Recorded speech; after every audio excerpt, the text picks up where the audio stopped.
mudah-mudahan Anda semua juga semangat karena hari ini saya Kak Rose akan menemani Anda di acara Rumpi Rosing. Juga semangat sekali Daniel ya. Kita ke pojokan dulu untuk semakin memeriahkan suasana. Kita akan menghadirkan berita-berita yang kita highlight, berita-berita yang hot, baik yang datang dari dunia nyata maupun dari dunia. Nah, apa beritanya? Ini dia untuk Anda. Baiklah, sekarang langsung kita menuju ke bintang tamu kita ya. Bintang tamu kita ini adalah orang yang suka wirawiri di layar kaca. Sering banget kita lihat ya. Nah, ini pernah mereka itu berperan antagonis ya. Coba kita tes, lebih antagonis mereka atau saya? Kita lihat profilnya berikut ini. Aku dengar kamu mendekati perempuan yang jadi bagian daripada hidup. Ini semua bermula ketika perempuan itu mencoba mendekati saya sebenarnya. Karena seperti pepatah bilang, kalau kucing dikasih ikan, mustahil nggak dimakan. Itu dahsyatnya, baru aku bertemu dengan kucing segede kamu di sini. Kucing itu bentuknya macam-macam. Yang jelas, pada saat saya mendekati perempuan itu bilang bahwa dia tidak punya pacar atau suami. Jadi salah saya di mana? Saya baru ketemu kucing yang nggak pakai akal. Kamu bayangkan seorang perempuan yang udah cukup mapan, usia 45 tahun masih bilang, saya belum menikah. Kamu pikir perempuan mana yang cantik tapi belum menikah sampai hari ini? Ternyata ada yang lebih antagonis di sini. Tadi pernah datang ke seminar. Aduh, jangan dong. Kan bisa di Aduh, senang sekali ya. Itu yang diomongin tadi aku loh. Tuh, umurku 45, ya ampun, senang, makasih loh. Serius 45? Enggak. Kayak 30. Ih, makasih. Itu ternyata dia bukan antagonis ya. Dia playboy dompet ya. Playboy dompet. Ini adalah dua orang yang ya biasa udah, kalau kamu 28 tahun ya bermain sinetron, Yeah. menjadi jahat. Ya, masih sampai sekarang. Sampai sekarang masih until now ya, masih terus. Kamu juga udah tobat ya jadi antagonis ya, aku dengar-dengar ya. Udah. Sekarang udah jadi peran yang baik-baik. Oke, aku ketawa ya. Oke, coba kita ke Adipura dulu ya. Siapa yang tidak tahu wajahnya? Wirawiri di televisi, kadang menghantui, meneror berbagai peran. Coba kita lihat nih foto-foto metamorfosanya ya. Kayaknya nggak banyak berubah deh. Sing. Wow, kecilnya begini. Wah, imut. Begini kecilnya. Imut banget. Kok nggak kelihatan? Dekat ke Amit. Nggak kelihatan jahat ya. Nah, kalau ini kok ini kayak Deddy Kobusi. Ini peran apa ini? Itu peran jahat, cuman waktu itu pingin sosok cool, dibotakin gitu. Kan sempat zaman dulu botak itu seksi kan? Botski. Oh, jadi ini pada saat berperan tuh memang gitu. Cara kamu membedakan satu karakter antagonis dengan yang lain juga dengan penampilan sebenarnya kan perbedaan karakter tuh bukan dari perform penampilan ya, tetapi penampilan itu memberikan persentase 50% dalam perubahan karakter. Oh, 50%? That's right. Jadi pernah diapain aja? Contoh kayak gini nih, ini kan kayaknya sosok gimana. Kalau kayak gini, Mbak? Asal. Oh gitu. Padahal dengan satu banyak kacamata properti, doang ya. aja. Ini hati-hati Mbak, terus pandang. Itu jokes bapak tahun berapa? Oke, ini ngomong-ngomong soal pengalaman menjadi memerankan antagonis dan udah bertahun-tahun begitu ya. Ini punya pengalaman banyak. Di salah satunya ada artikelnya, pernah dipukul orang sampai gara-gara nonton kamu marah-marah, galak dan jahat gitu. Anak kamu sempat takut juga sama kamu, itu betul terjadi? Jadi dulu kan lagi kita jalan gitu ke satu lokasi syuting, datang ibu-ibu. Terus dia bilang, Kang Adi boleh nggak foto dengan baiknya, dengan nice-nya? Manis. Dia deketin, saya pun nama, oh ya sini. Tapi saya lupa, dia pegang payung. Terus? Tiba-tiba, buak aja payungnya. Astaga. Saya bilang, yang antagonis gue, tapi gue dikerjain sama dia. Kayaknya dia lebih antagonis. Bayangin Mbak Fen, pertama ketemu, Mas Adi boleh nggak difoto, saya ngefan banget.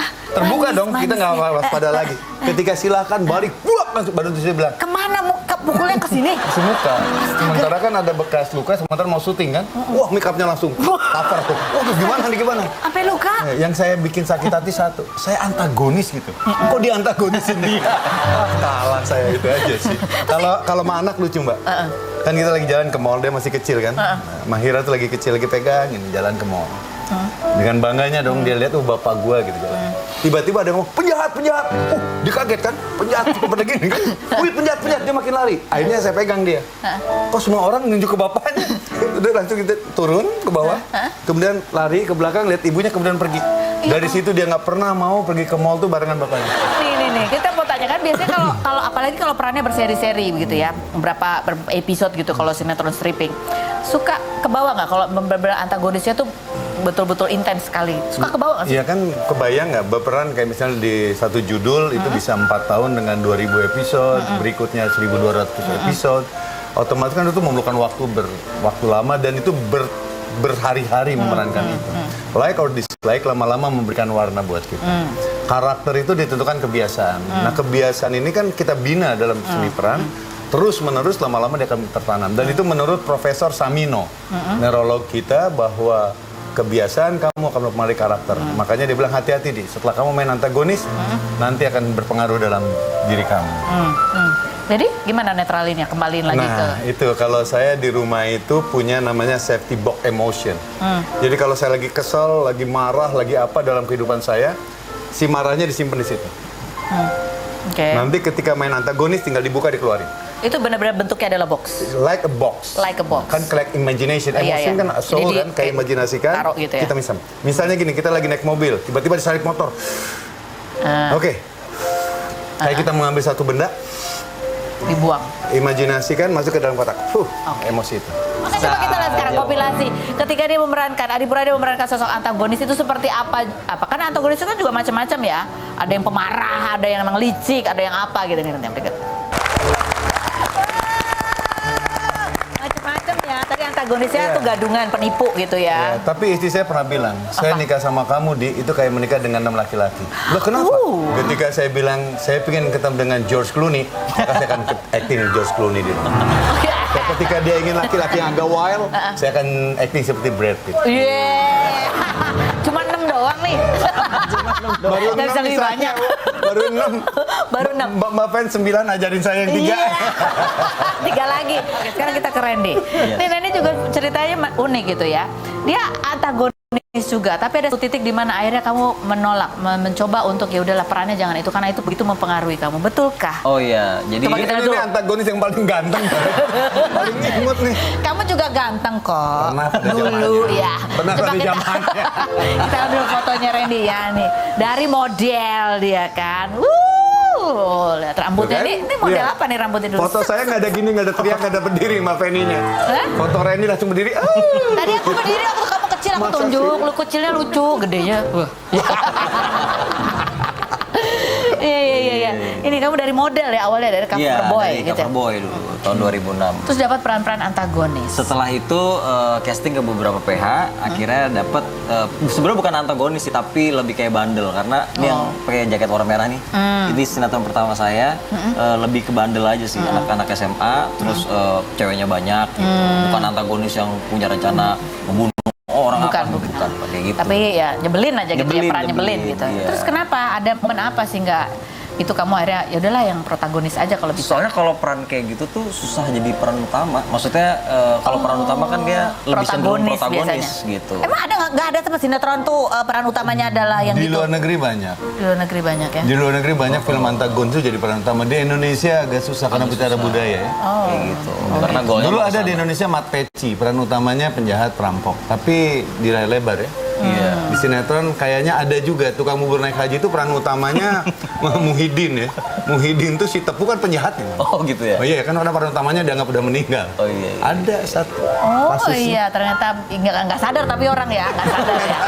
Coba kita lihat sekarang kompilasi seperti apa aktingnya Randy yang berikut ini. Itu juga dia selalu menjadi istri menderita gitu ya kan. Iya. Jadi itu alasannya bukan karena kamu susah keluar dari peran ketika udah masuk peran atau enggak. Justru peran itu enak sebenarnya, bisa explore apa aja gitu. Antagonis. Marah lah, iya gitu. Lebih enak menurut Lebih kamu? enak mainnya, cuman ya itu untuk jenjang karirnya jadi peran utama. Agak susah pikiran saya waktu itu. Pikiran kamu waktu Jangan itu? khawatir. Saya dari dulu peran penjahat kok eksis terus. Oh iya. Justru Karena ya. setiap judul butuh antagonis. Betul. Gitu betul. Nggak mungkin ada judul semua baik kan? Nah ini kan dia bilang katanya mikirnya adalah kalau dia antagonis terus nggak pernah jadi pemeran utama. Akhirnya peran kamu, utama, ya. akhirnya kamu berhasil nggak strategi kamu itu? Berhasil. Berhasil. Berhasil. Tapi Enggak, ya berhasil. Berarti jadi peran utama kan baik ya. Iya. Kayak gitu. Akhirnya berhasil. Tapi kamu lebih enjoy kalau dapat peran yang lebih menantang sebetulnya. Antagonis lah Antagonis, kadang-kadang. iya, Gitu. Ya. Honornya beda nggak sih antara protagonis sama antagonis tuh? Nah, protagonis peran utama lebih tinggi kan? Iya pasti. Peran utama tuh lebih tinggi. Iya. Bukan antagonis sama protagonis, tapi peran Perannya. utama atau supportingnya aja. Iya, masalahnya kalau antagonis nggak pernah jadi peran utama, makanya berarti nggak tinggi gitu kan? Enggak tinggi. Tapi banyak. Nah, Ada terus gitu ya. Dimasukin kemana aja bisa. ya Itu kalau ya. teman bilang honor lu nggak gede di, tapi kalau terus-terusan gimana? Iya.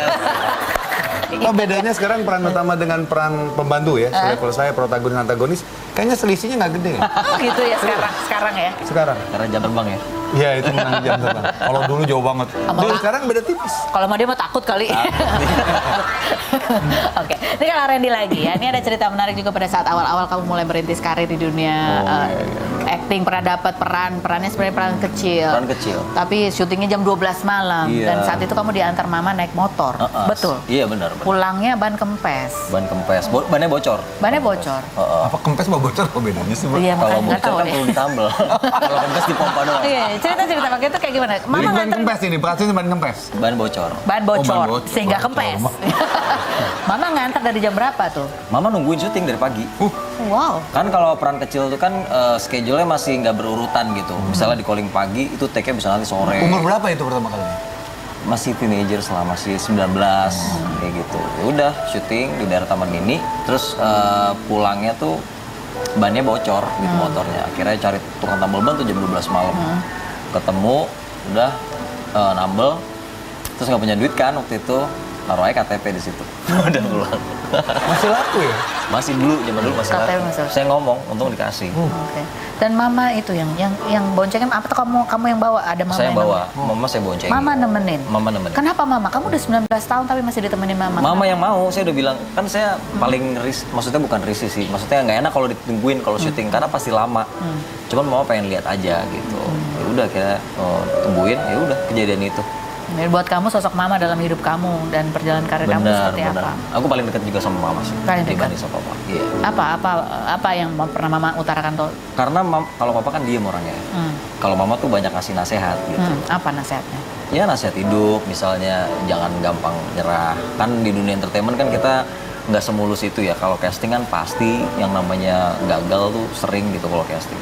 Terus gitu sih, paling dekat, paling suka cerita aja. Disering. Kamu sempat putus asa ketika di awal-awal karir lama untuk capai apa yang kamu inginkan? Iya, sempat berubah-berubah juga, pengen ke bisnis. Kayaknya maksudnya dulu mencapai kayak peran utamanya gitu kok kayak Susah. Iya, agak lama nih. Apa bukan di sini kali ya gitu. Tapi bisnis juga nggak jalan juga, tapi sabar aja akhirnya bisa juga sih sampai sekarang. Dari tahun 2007 sampai sekarang masih syuting, berarti emang ini jalan aku sih gitu. Cita-cita kamu apa sebetulnya? Cita-citanya apa sebetulnya? Pernah nggak punya cita-cita lain sebagai apa kek selain sebagai Saya presiden. Kita akan bahas lain berikutnya. Tetap di Rupi. Cita-cita di bola presiden diketawain. Ada yang lain.